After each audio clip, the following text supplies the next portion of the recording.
today what we're talking about with our panel discussion is IT professional contributions to the world. Everybody give it up for Dave Hatter. Dave is the president of Libertas Technologies. He's an adjunct professor at Cincinnati State.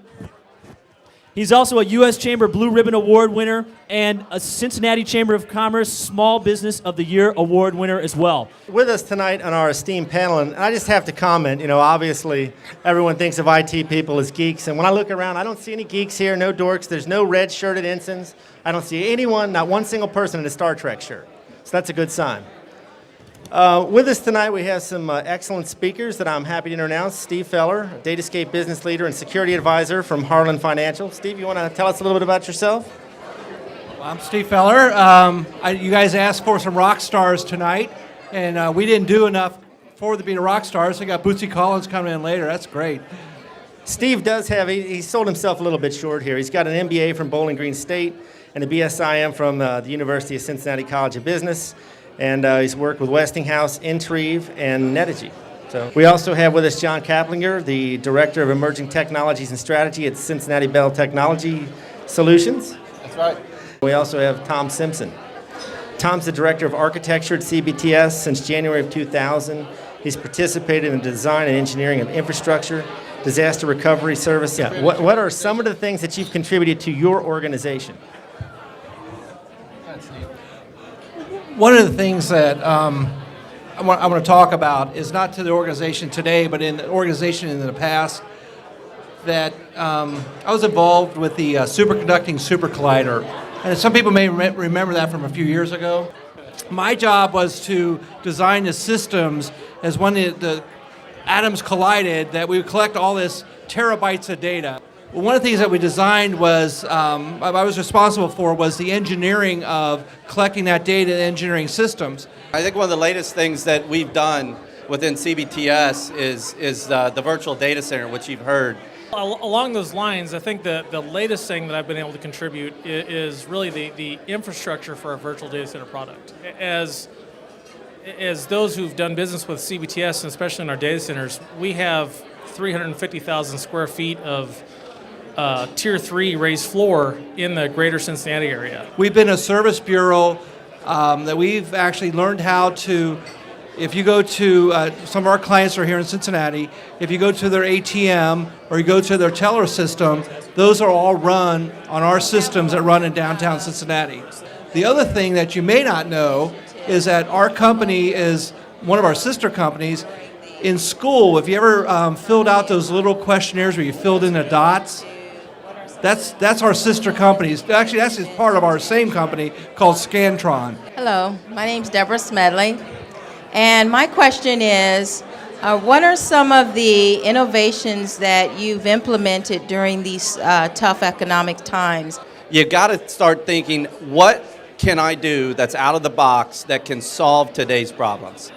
What we've done from a CBTS standpoint is, how can we give back to businesses to give them the ability to take advantage of our services but not spend capital?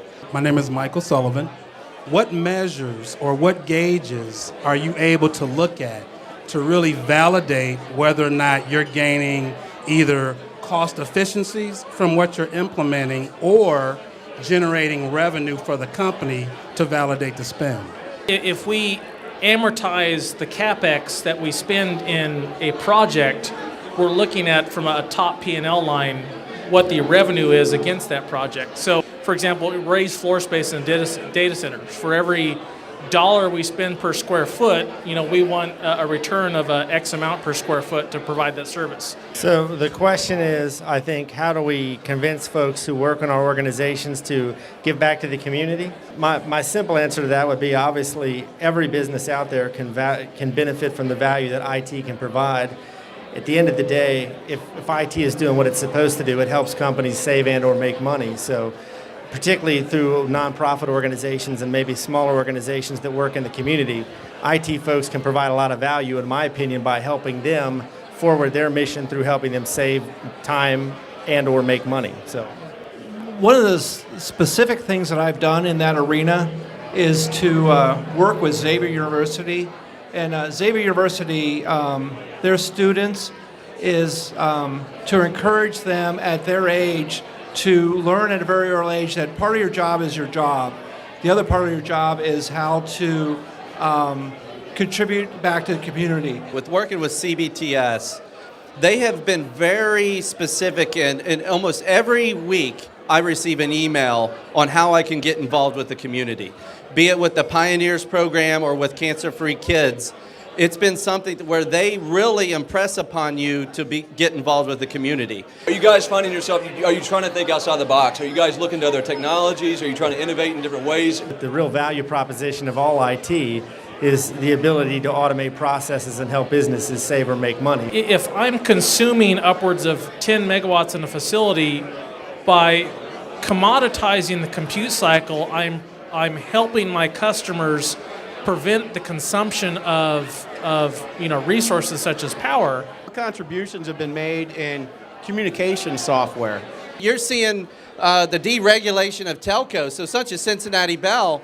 At one point they were basically monopolistic, if you will. Then you got your cable companies that have now gotten into the space where they can offer voice. You've got Google. Google's now got a product called Google Voice that is now being operated. And if you've watched the news lately, you probably saw that AT&T Apple shut down the Google Voice app before it went to the iPhone, which is showing that there's a big competition that is starting to brew. I think what you're going to see over the next several years is not only in voice, but also in video. So your cable companies who own video, that's going to start being decoupled from the set-top box, and you're going to see companies such as maybe even a telco start to get into the video market. So I think right now we live in some great times to where technology can start changing dramatically. Again, I'd like to thank you all for coming out tonight and working with the folks from IT Martini. Thank all of you for coming. Can we get a round of applause for our rock star panel here?